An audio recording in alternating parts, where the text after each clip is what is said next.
British Sports Podcast. We're going to cover the college football playoffs, and I'm going to start with the game of the year before the new year. CJ Stroud, really, enough said. The kid had 4 touchdowns, 0 interceptions going against a very, very, very, very tough Georgia team. But it wasn't enough. And I will give credit to Stetson Bennett. He showed up 398 yards himself. He had 3 TDs and 1 interception. The final score ended up being 42-41. Georgia went ahead with a touchdown on the last minute of the game. Ohio State came down and as people know, went for the field goal. And it's so funny, they went for the field goal essentially at midnight. So it was really messed up for Ohio State fans that traveled to the game. The kid missed the kick badly, and by the way, Happy New Year. It is a awful way to start the new year. But talking about the game, it was the deciding factor in the game was Kirby Smart and his coaching staff. That clutch timeout before a fake punt by Ohio State, and it would have converted if he had not called that timeout. Them seeing that on the field, being ahead of the game enough to call a timeout at that time, and then Ohio State ended up punting. I think that was the deciding factor. That was decisive, calling that timeout, and his coaching, basically keeping Georgia in the game, making sure they're not quitting, and putting them in the best position. Also, the timeout before the Ohio State kicker tried his game-winning field goal. I really felt bad for the Ohio State kicker. He is a kid and hope he gets past, this. He was nervous and he showed. And it was one of the worst kicks I've ever seen. But it wasn't just that. Like I said, it was Kirby Smart. In the end, Georgia did enough. And I can't tell you how impressed I was with CJ Stroud, with his decision making, running when he needed to, his willing the team, and they were right there. They lost by 1 point, and it's not a reflection on him. He showed up and showed out. And Georgia did a very smart thing at the end where they wouldn't allow him to run. They were sending blitzes at him, and that's how you play the game, making them make a long field goal. I do think CJ Stroud showed all of his haters and detractors he can play and play on the next level. I think he's going to have to get way more accurate because a lot of his plays are big game plays, explosive plays. He has to be more on schedule, and outside of that, he has everything you need. He has all the tools, everything. So he showed up. Marvin Harrison Jr. showed up as well before he got hurt. But let's talk about the other game. Okay, so this was the clunker game. It started. No one even predicted this. If you took the Michigan money line on that game, I know you got up out of your living room and walked out the front door and just turned off everything. When you talk about the Michigan game, it was the turnovers. They had 3 turnovers, and I get it throughout the game. They forced 3 turnovers from TCU as well, so that ended up being even. But when you have 3 turnovers, the margin of error gets completely compressed. It gets smaller. 3 turnovers against anybody, especially if they convert like TCU did, that's a problem. So instead of you comfortably winning a game, 30, 40 something, 10, those 3 turnovers, and if they convert, make the score closer. And that's what ended up happening. And it was the shocker of the day, TCU winning. But you have to give TCU credit. The offense took advantage all of the time. All of the time. We're going to get to the refs in a second because the refs were super suspect in that game. But I can't give enough credit to TCU. Max Duggan, making those throws, making those plays, making sure everyone's in the right position. That, oh my gosh, their receivers making those big plays against their DBs. And, Michigan had some, calls go against them. The number 14 for Michigan, their wide receiver, was unbelievable. And I truly believe that was a touchdown where they took the 7 points away from him. He caught it basically on He caught it in the end zone, but they're saying he caught it on, I don't know, the 1 inch line, whatever, right outside of it, and he was down. But that looked like a touchdown to me. I don't think that was. Well, let me say this. I think it was still going to be a high scoring game no matter what. Just looking how the defenses were at the time, they did not show up. Michigan's defense didn't show up. TCU's defense didn't show up.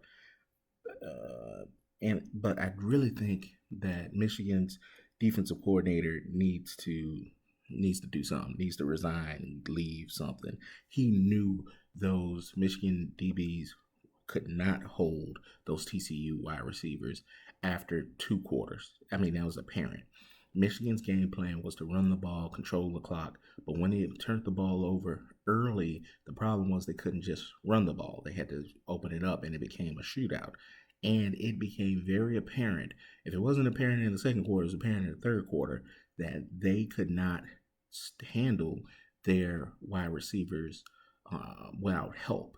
But yet, when Michigan finally got back into the game in the fourth quarter, they were down about 3 points. And I, for the life of me, don't understand why they continue to bring the house against Max Duggan and blitz him and try to pressure him to get the ball back. At that point, you don't need to gamble. You gamble when the game's not close and you're trying to get back in it. You're in it. You're down 3 in the beginning of the fourth quarter. It's damn near 0-0. What are you doing? So that Duggan threw that pass to number 1. He's number 1 for a reason. He broke 1 tackle and went to the house. And after that, the game was really over.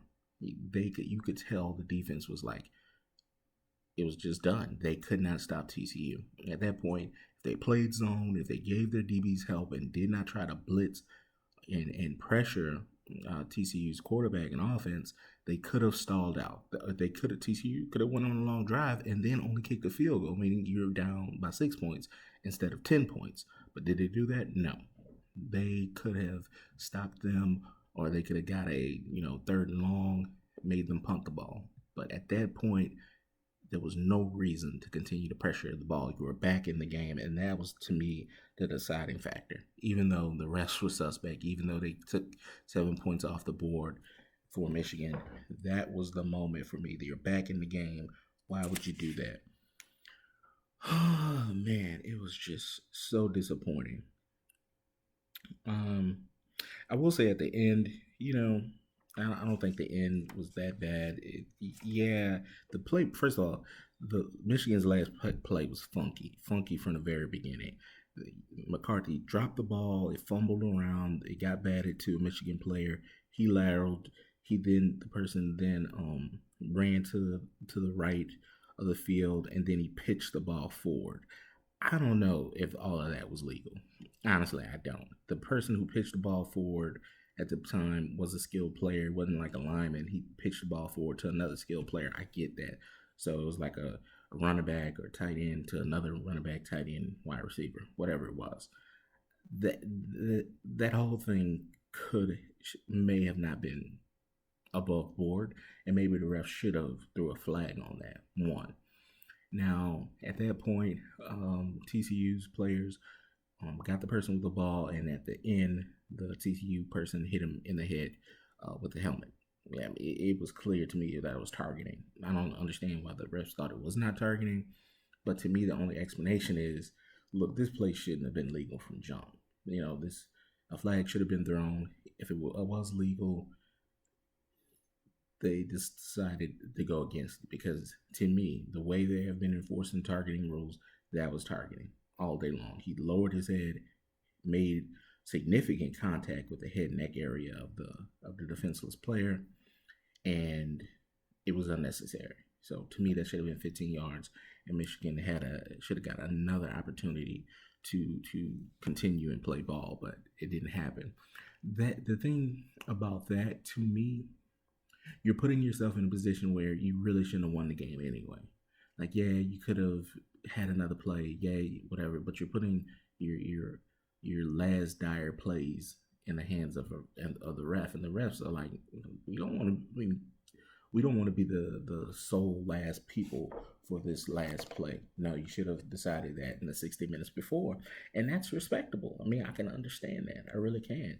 I think the refs were very suspect throughout the game, but at that point in time, you know how it goes on the last few plays of the game when it's like a minute left, 30 seconds left, or it's the last play. The refs really don't want to get in the middle of it. It's like we want the best team to win, and we don't want to be the reason why we give another team another shot. But with all that being said, it was targeting. I don't know why they decided to say no, it's not targeting. But like I said, I'm only estimating. I'm only looking at it thinking maybe they thought that the laterals to the throwing the ball forward was not was shouldn't have happened, and they then decided to say, you know what, no, we're not going to do this targeting thing. The game is over. It's just a hard way to lose if you're Michigan, and you really got to think, what's Harbaugh's future? You know, he almost went to the Vikings last year. The only reason why I believe he did not take the Vikings job is he didn't want to interview. He didn't want to go through a process with Michigan and hold them, in limbo while they talked to other coaches. He felt that he should have just been given the job. Like, no, Jim Harbaugh, I've done enough. Why are you interviewing me? I get both sides of that argument, but that's the reason why he didn't go. Now there are multiple, and he's been on record, Jim. He's been on record that the NFL and winning the Super Bowl is the ultimate prize. National championships are great. Doing well in college is great, but winning the Super Bowl is the main thing for him. So with that being said, he used to play for the Colts, a big time coach of the Colts. It's not far from where he is. It's basically the same region. Would he go go be the head coach of the Indianapolis Colts? Could happen. They have an awful team. They've a very awful team. They got to get a new GM. Chris Ballard has pissed the bed up there, and I don't know if Jim Harbaugh will want his own, pick and knowing who he can work with. But I wouldn't go in there with Chris Ballard because the roster is awful. So he has a turnaround project, and there's other jobs out there. The Denver Broncos is of course out there. They can come and have a conversation with him or Coach Harbaugh. There's going to be opening in Arizona. Who knows? Who knows what can happen?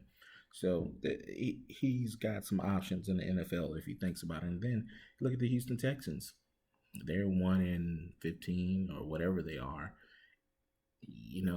As much as the NFL wants to send out memos saying, hey, please don't fire coaches, you're spending so much money on coaches that are being fired that have to get paid, basically the rest of that contract. The NFL owners will continue to do it. They just fired the coach in Denver. They fired the coach in Indianapolis. They could definitely fire Lovie Smith. It just wouldn't surprise me. So those things happen. So that could be an opening for Coach Harbaugh as well. So we're going to see what's going to happen with that if he decides to entertain other offers. But the bottom line, it is now on to TCU versus Georgia for it all. It's going to be in SoFi Stadium out there in Inglewood. I mean, who you got? Who you got, dog? Like, coming into the day, there was no way I thought TCU was going to win, but here we are. And I can't say for a fact I would bet against TCU at this point. How could you? They're playing with house money. They played really well. They took advantage of turnovers, and the perfect storm hit. And now you go against Georgia, and let's just keep it real. Georgia could have easily lost that game. They could have easily lost that game. They scored in the 40s. TCU scored in the 40s and the 50s. It could definitely be another high-scoring game. And if they take advantage of it, say Kirby Smart and his team is not on it, or Sonny Dykes and his team is on it, it could be a toss-up. I can't wait to see what Vegas says and looks at the spreads, but I'll definitely, update you all from there. But this has been a crazy day. The marquee game was Georgia-Ohio State, and it ended on New Year's at 12 with a kicker missing a kick to the left. Happy New Year. Happy 2023. Until my next podcast, Heritage Sports.